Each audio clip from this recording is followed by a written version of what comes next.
The parents definitely in communicating with them. I know, certain cultures, you have to just be culturally relevant and understand that you might need to change the way you're communicating with them. And I think that's the biggest thing to remember, is that not everyone communicates the same, and there's different values in different cultures, things that that they find important or that they don't see important. So you really have to just keep that in mind, that it's not going to all be cookie cutter, and that's really important.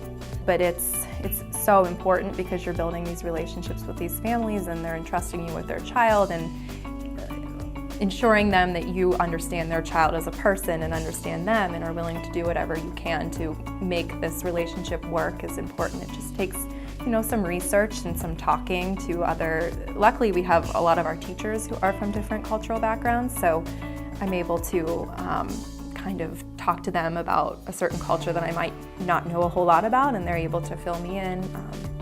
Just research, little things like that you can find on the internet. It's just so important to be as informed as possible. In the beginning of the year, it's, okay, I have to look at the backgrounds of my family, just not even culturally, just, where they live or with their backgrounds and things like that. All those things contribute to how the child is and how they're going to act in your classroom, and just really being understanding of the child, that, they come first, and you need to understand that child before you can understand how their mind works, how they learn, how they interact with other children. All those things are so important. We all have a culture that's near and dear to us, and I think at the heart of it all is that everybody's culture is important and equally important and should be equally represented in a classroom community. When we ask that family to share with us something that's important to them from their culture, it becomes a very authentic, personal experience. It's not something that's intangible out in a book or out on the computer. It's something that they can connect with a person who's here, their friend. And learning something new from a friend. For some families, they would love to come in and share a cooking experience with us. For some, it might be a craft experience. For some, it might be an overall look at a particular holiday or tradition that's helpful to them or important to them. And then for other people, it's like a family tradition. It might not be part of their, like we've done pasta making with a family. They weren't Italian or something where you could connect that necessarily to their, heritage of their family. It was something that they loved to do together. It was their family culture, and that's every bit as important.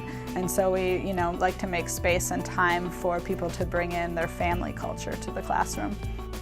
If I were to tell somebody about myself, I would say the first thing that defines me is from where I am, the country is, but your traditions, your customs, your beliefs, your values, the way you've been raised defines your culture, I think. And so we've had different experiences, each one of us, and we bring our experiences. So we have to be accepting in a way of how we are thinking and behaving, because our experiences have been different from someone else's experiences. Take your time getting to know the families, because some of them are easy to approach and they're willing to share and they've got all kinds of information for you, and others are going to be a little bit more quiet and more, just observing and to try to find a feel for their place in that classroom or for in that family environment there.